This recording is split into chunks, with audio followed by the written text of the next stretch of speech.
the jury is no longer out on this one. The jury has the evidence is overwhelming. The jury has returned. The verdict is in. And the verdict on what creates prosperity.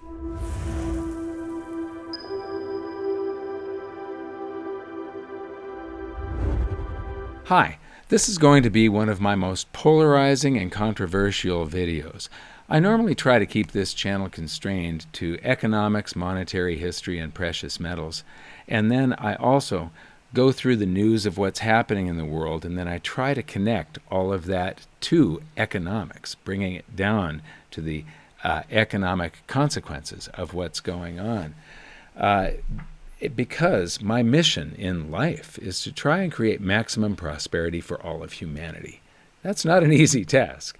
But through the understanding of economics, if you obey certain economic laws, you get rewarded with greater prosperity. If you try to violate those laws, you get punished with reduced prosperity. And, so that brings me to prosperity. Back in 2017, I went on a camping trip to Idaho to watch the total eclipse of the sun. And I was sitting with this group around a campfire, and I was talking purely economics. I kept on talking about, which I do all the time anyway. I just can't stop. I love this stuff.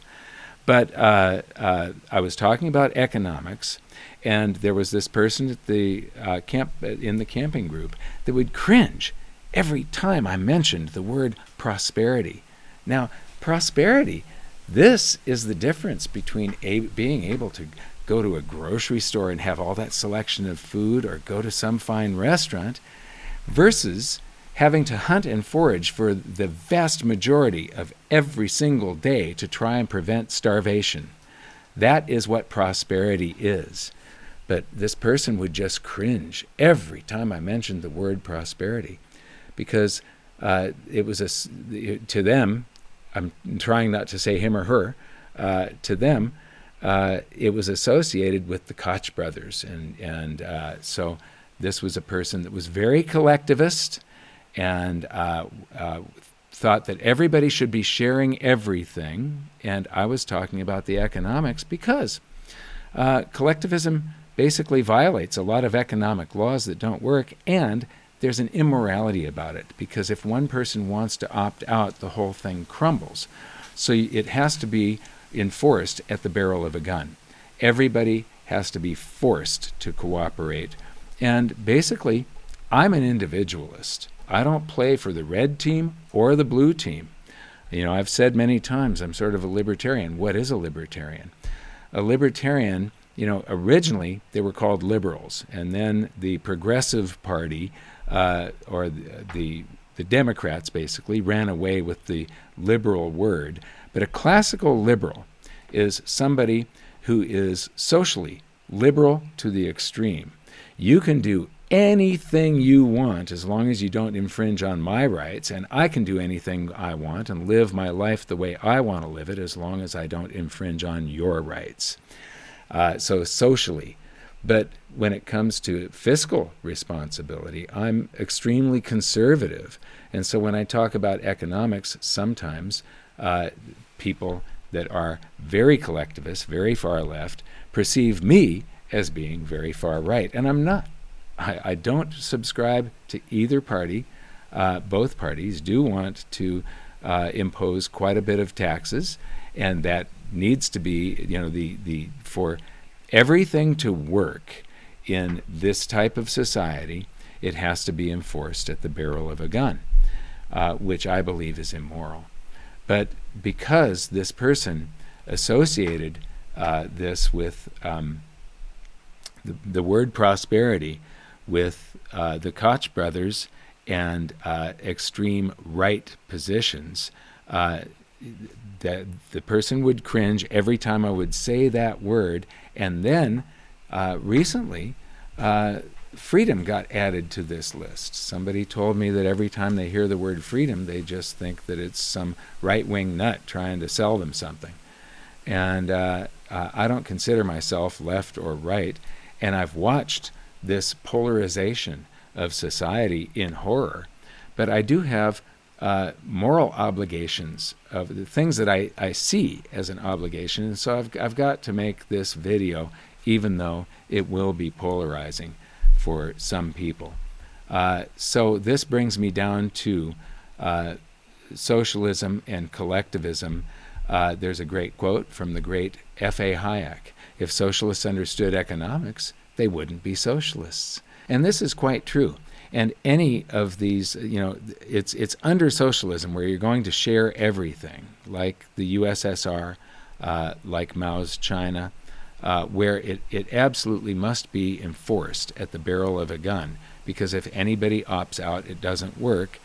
And so, like cream rising to the top in milk, so does a certain personality type rise to the top in our political process, which brings me to the word sociopath. I'm sorry, but you have to look deeper. If you're playing for the blue team or the red team, you have to look deeper at everybody.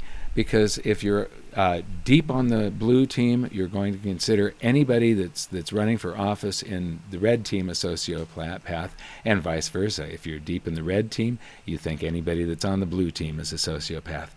And so, but the political process does favor more of these people rising to the top. What are these people? It's what a mental health professional would diagnose as antisocial personality disorder. Symptoms may include disregard for others, lack of empathy, and dishonest behavior. They might be charming and charismatic, but they don't understand other people's feelings. They use manipulation, deceit, and controlling behavior.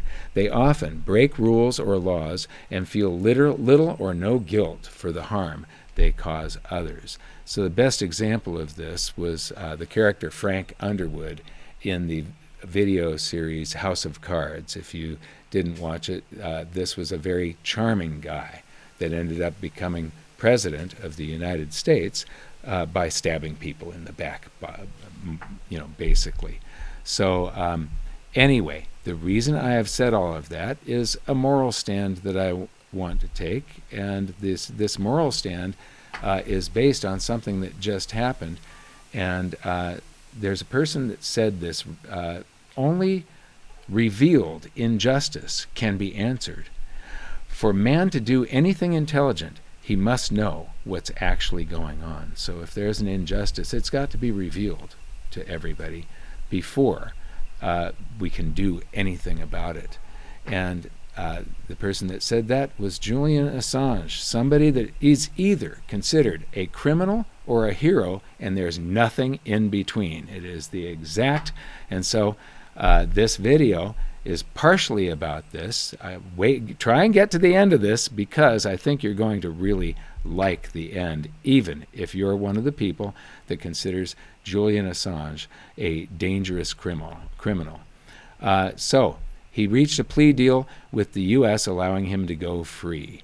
So now he spent 7 years in the Ecuadorian embassy in London seeking asylum, and then got kicked out and arrested and spent the last 5 years in a jail cell that was 2 meters by 3 meters, with it isolated for 23 hours of every day. And so this is I decided to put something directly from WikiLeaks, that he's free, but it's a plea deal. So the 2 by 3 meter cell, isolated 23 hours a day. The problem, also, I found this article from the Associated Press, if anybody wants to look it up, very enlightening, and how polarizing he is. But now, another thing that I want to say is, and this is red versus blue teams, or blue versus red teams, is when I bring up something that the text here has a lot to do with this, and it's very good text, and it's worth listening to. But I have found that when I quote certain people, they'll go, "Oh, well, Robert Kennedy is just a conspiracy theorist," and they dismiss anything that he says, and they shouldn't. You should, if the content is great content, pay attention to it And if you are suspect of the person that is saying that content, then go and look it up and verify things for yourself. Validate it. Now, he wrote, the real Anthony Fauci, Bill Gates, Big Pharma, and the Global War on Democracy and Public Health. Now, I own this book, and I bought the video, and the video is fantastic. I have not read the book, but I know that every claim that he is making is cited. This is a scholarly work, which was done very, very well to a very high standard. It is so good that he is not being sued by Bill Gates, Big Pharma, and Anthony Fauci. If there were any false claims that he had made, he would be in litigation right now against these people, sort of fighting for his life. Instead, he's running for president. So he's made some very audacious claims here, but all supported with evidence. So here's what Robert Kennedy had to say. Julian Assange struck a plea deal and will go free. I am overjoyed. He is a generational hero. And so he is on the side of hero, as am I. And I consider Edward Snowden a hero. Anybody who is informing me about my own government either committing crimes or doing something immoral on my behalf or doing something against me, I want to know about it, and I want everybody to know about it. When it came to the Cold War, the U.S. won. Why? Because of its openness, and the openness helps create an honest, vibrant society. And we won. Not only did the USSR collapse, but we won economically, just head and shoulders above the rest. An open society works, and a closed society does not work well. The bad news is that he had to plead guilty to conspiracy to obtain and disclose national defense info. So a lot of the people that are very militant or in the military consider him a criminal that has endangered the U.S. by disclosing this information. I'm a bit more of an idealist, and I'm well aware that a lot of my ideals just don't work in the real world because not everybody subscribes to these ideals. But I cannot understand why humans are so mean to each other, cruel to each other. I don't understand war, because what we've done, I've always said that it is the follow the leader mentality that will be the downfall of mankind. We all have to go split off into groups and elect some guy to tell us how to live, and that sociopath rises to the top, and to keep us afraid and to stay in power, they have to make somebody else on the other side of an imaginary line evil and make you afraid of that person. There is no particular, other than Vladimir Putin, who I know a little bit about, I don't dislike any Russian. I think they're wonderful people. I've been there before. Russians have been through a lot, and they're extremely resilient, but they are so friendly and inviting.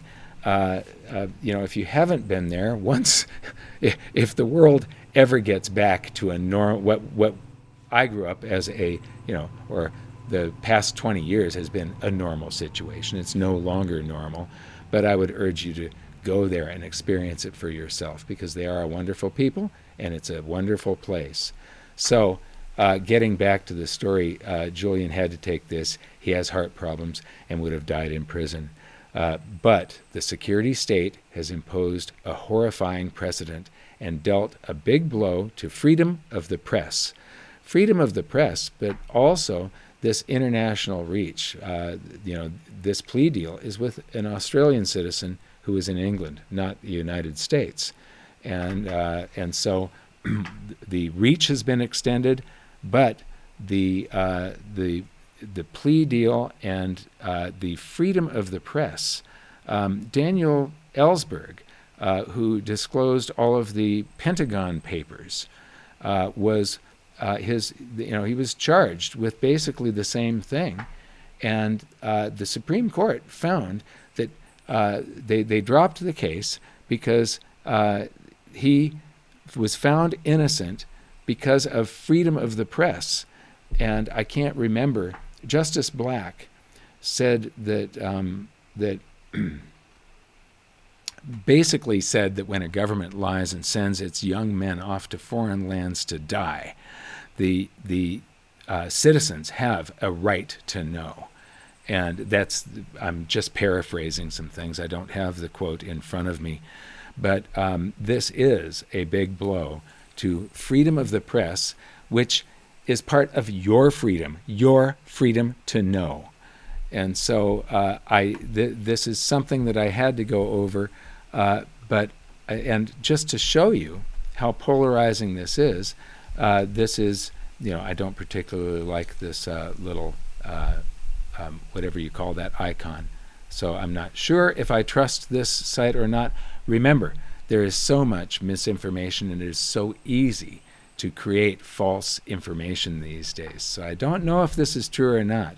But according to this, Hillary Clinton suggested an assassination for Assange and said, can't we just drone this guy? And here is the text, and it was this posting claims that it's a message from Hillary Clinton's email addressed to a number of military officers. But if you look at this, it's actually sort of a report. So it's not like her emailing somebody. This is a report of a conversation that may or may not have taken place. But at some point, it's said that she blurted out a controversial query, can't we just drone this guy? And then later went on to say that Assange, after all, was a relatively soft target, walking around freely, thumbing his nose without any fear of reprisal from the United States. And so we should all fear reprisal from the United States if we basically tell the truth and inform people of what's going on. So as far as freedom goes, getting back to that word freedom and the word prosperity that is so polarizing, there is absolute, the jury is no longer out on this one. The jury has, the evidence is overwhelming. The jury has returned. The verdict is in. And the verdict on what creates prosperity. And it is economic freedom, but individual freedom goes along with that. It is Singapore that has proved that you can have economic freedom, extreme economic freedom for businesses, and still limit personal freedom. But if you have both, you're going to get more. And so I believe in economic freedom and personal freedom wholeheartedly, because I believe in maximum prosperity. So if you don't know who Jimmy Lai is, I urge you to read this article and then watch the movie, or just watch the movie. That's all you need to do. But Jimmy Lai's imprisonment is a blueprint for how authoritarians use national security to crush political dissent. So read that article, watch this movie. This is very important. If you don't know who Jimmy Lai is, you really should. The Hong Konger, Jimmy Lai's extraordinary struggle for freedom. And getting back to freedom, because freedom and prosperity are the words that I live for. Getting back to that, please, please, please. Now, the Jimmy Lai movie, that's over an hour long. So if you can't do that, please watch this one. So the Hodge twins posted, anybody who says they are an American needs to watch this. Our Lives, Our Fortunes, Our Sacred Honor by Paul Harvey. And this is about the founding fathers who signed the Declaration of Independence and pledged their lives, their fortunes, and their sacred honor. And they lived up to that pledge. I want to thank you for watching. We'll see you next time.